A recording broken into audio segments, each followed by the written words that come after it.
often hear big things come in small packages, and that is the case with the following list of my top 10 board games that I play solo. And if you're wondering how small is small, they are games that can fit easily in the palm of your hand or slide nicely into a backpack or medium purse. And if you're also wondering, can a game that small still be fun? Yes, definitely. Let's get to the list. Number 10, Card Adventure. It's for ages 12 and up and takes about an hour to play. This game is like a choose-your-own-adventure book in card form. There are different themes of Card Adventure. In Lhasa, you are flipping over story cards, building a map, exploring locations, and attempts to discover Alexander David Neal. It's a narrative game based on history that offers 5 different endings. Will you discover them all? Number 9, Abandons. This is for ages 14 and up and only takes about 15 minutes to play. In the game Abandons, you must navigate through and escape a living labyrinth. The game consists of 50 cards, of which you draw from, to explore the paths and find a way out. If during the game you reach a dead end, without a way to continue, you become lost in the labyrinth. Number 8, Silver and Gold. This game is for ages 8 and up and takes about 15 minutes to play. It is actually for 2 to 4 players, but I found a solo variant that I play, which was found on Board Game Geek. In Silver and Gold, you are trying to gain the most points by exploring. This is done by turning over shapes and using those shapes to explore your treasure cards.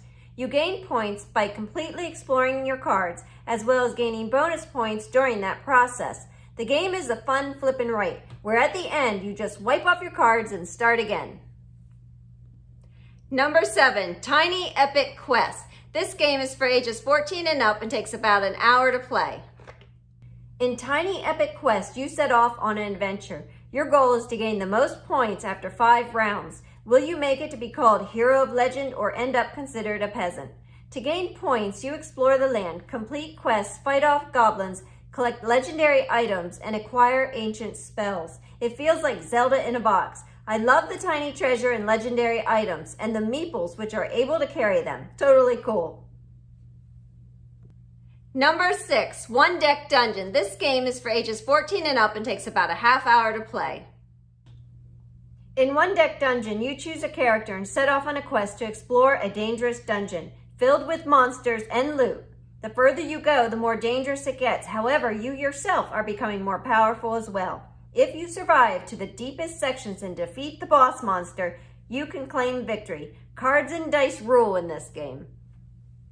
Number 5, Friday. This is a solo adventure game for ages 13 and up and takes less than a half hour to play. Friday is a deck building game where you, as Friday, must help Robinson escape, who has been washed ashore on your island. You want him gone. In the game, you must get rid of the weak cards in your hand while gaining stronger cards, so Robinson has enough experience to defeat the pirates at the end. If you do, Robinson can leave and you can have your island back to yourself. Number 4, Arkham No. This game takes about a half hour to play and is for ages 14 and up. In this solo card game, you must solve cases in order to discover the big picture. This is done by opening lines of investigation, gathering clues, and solving them so that you can gain 5 puzzle cards to win before time runs out. The game was inspired by H.P. Lovecraft stories of 1933, challenging to win. Number 3, Orchard. This game is for ages 14 and up and takes about 10 minutes to play. To play Orchard, you only need 9 cards and dice. It is challenging but super fun.